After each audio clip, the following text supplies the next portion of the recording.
an emotion, and the emotion triggers a bodily response. Pick an emotion, and we can walk through that if you want. But even the good ones, happiness, and the ones we consider bad, like fear and shame, first it's thought,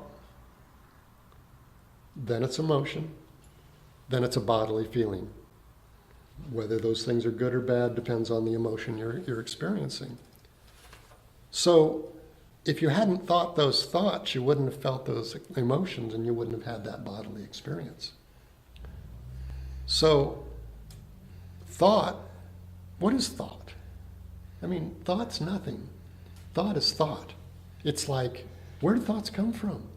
I mean, that's another wonderful thing to think about. Is I always liken them to bubbles in a champagne glass. I can stare at that champagne glass forever, and I can't see where the bubbles come from. They come out of nowhere. I look at the bottom of the base of the champagne glass, all of a sudden there's a bubble coming up. And it was small, but how small? I mean, it feels like they come out of nowhere. That's kind of the way our thoughts are. They come out of nowhere. It's like, we also think we're at the mercy of those thoughts, and we're not, because we can choose. Once we understand a little bit about this and feel it on a visceral, bodily level, that I am not my emotions, I am not my body, I am not my thoughts, that there's something behind there, that I'm experiencing the world through those things, but they're not me. Then you can take a step back from each one of those and say, well, okay, there's a thought.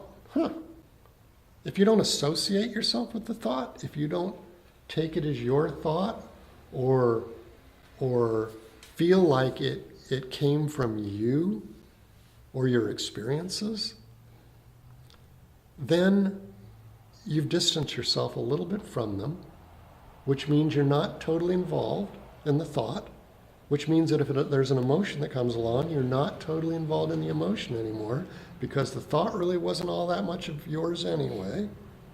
And then the bodily experience you have is also one step removed. By stepping back from these things, there's an instant when we become engaged in a thought. There's an instant when we associate with an emotion. And if we can catch that moment when we identify or engage, we have a choice to not do it. As soon as it happens, it's much harder to disengage or disassociate. But if we can look and see a thought coming up and just sort of like step back from it and go, oh, look, there's a thought. You can literally, the thought will just go away. Because if we don't identify with our thoughts, they go away. And this, actually, what I'm speaking of, is exactly what I'm going to say I teach, but I've been taught as well, and many have been taught. This is exactly how meditation works. You know, people sit there and say, you know, how do you find peace and how do you find calmness? By sitting around absorbed in your own thoughts. Well, the answer is you can't. But if you step back from those thoughts, the thoughts don't last as long. They disappear. And with practice, you start having fewer thoughts. And when you have fewer thoughts, you have fewer emotions, you have fewer bodily experiences. You can get to a point where you can go some people can go for a long time. Others, I can go for probably 3 or 4 minutes without having a thought. And while I'm not having that thought, I'm not experiencing any emotion, and I don't even feel my body. It's like my body, it's just not, if I have the thought, where's my body, it takes me a moment to say, oh, there it is. You know, oh, there's my hands, there's my feet. It's like I've forgotten my body. And this is something, and it's not something that you can make yourself do or even train yourself to do, because if you sit down and say, I'm not going to think, don't work. In fact, it makes it worse. The more you tell yourself you're not going to do something, the worse it gets. Because you start thinking about thinking about thinking. It happens in reverse. It happens as you distance yourself from the association of thought. Then the thoughts just naturally start to space out away from each other. You start to have less thoughts. And the thoughts you do have, you have no emotional connection to.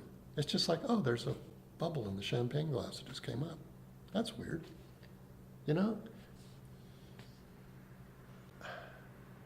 I've actually had people ask me, what is the point of that? Why would you want to sit around and not think? I've got to tell you, it is the most refreshing, most invigorating experience in your life, because it's just like laying down and giving your body rest. You lay your mind down and give it rest. And when it rests, it gets stronger. And it gets, the feeling of well-being comes from resting, not from any outside experience. It's not metaphysical, it's not spiritual so much as it is, it's a response to being able to rest something that never rests. Most people go through their entire lives from the moment they're born to the moment they die, thinking. Thinking, thinking, thinking, thinking, dreaming at night when you're asleep, thinking the second you wake up, thinking all through the day, 1,000 thoughts upon 1,000 thoughts. And yet they say, and I've said this before, but I'll say it again, that people that notice these things and categorize things and write them down say that 90% of the thoughts that we have in any given day are the same thoughts we'll have the next day. We're repetitious in our thoughts because we get into these patterns of familiarity. Now, if they're not exactly the same thoughts, they're thoughts very similar to other thoughts. We walk down the street and we judge people. We comment in our minds about what they're wearing. How could they wear that in public? I would never wear that. Oh, that's too young for that person to wear. Oh, that's too old for that person to wear. Look at their hair. Oh my gosh, don't they take care of themselves? I mean, all these thoughts are just like spinning through, and we don't even pay attention to them. It's like background noise. It's like the radio in the background almost. And yet, because we believe them, because we have a relationship with them, they tire our brain out. They exhaust us. They exhaust us. And it's not that hard to learn how to disassociate yourself from thought.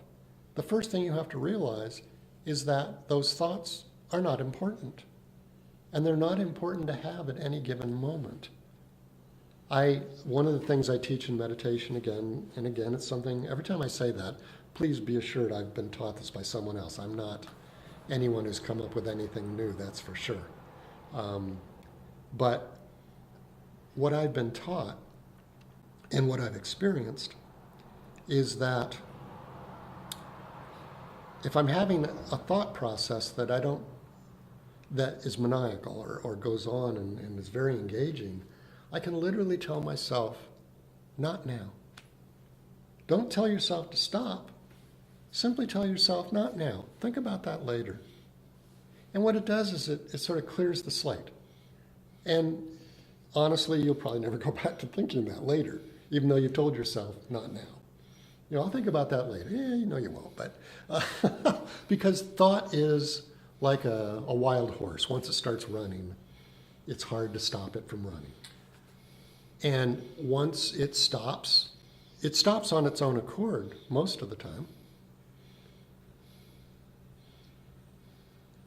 So this idea of noticing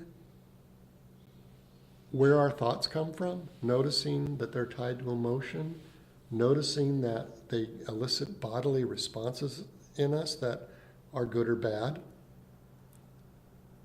this is a way to learn how to choose whether or not you want to think at any given time. Thought's a wonderful thing. The mind's a wonderful thing. We need it. We need to think about things. We need to think about what we're going to do. But we don't have to think about it all the time. Or think about it over and over and over again. How many times have you been driving somewhere knowing that you have to do something or talk to someone, and you have the entire conversation in your head before you get there? And how many times do you have that conversation? 10 times maybe? You're playing out a scenario that you have, and then you walk into the room and what happens? Everything's different. The person's different. The conversation, you never even have that conversation that you had in your head. So why not, while that starts to come up, step back and go, oh, silly me, I have no idea what's going to happen, so I'm just going to wait to see what happens instead of play this game with myself.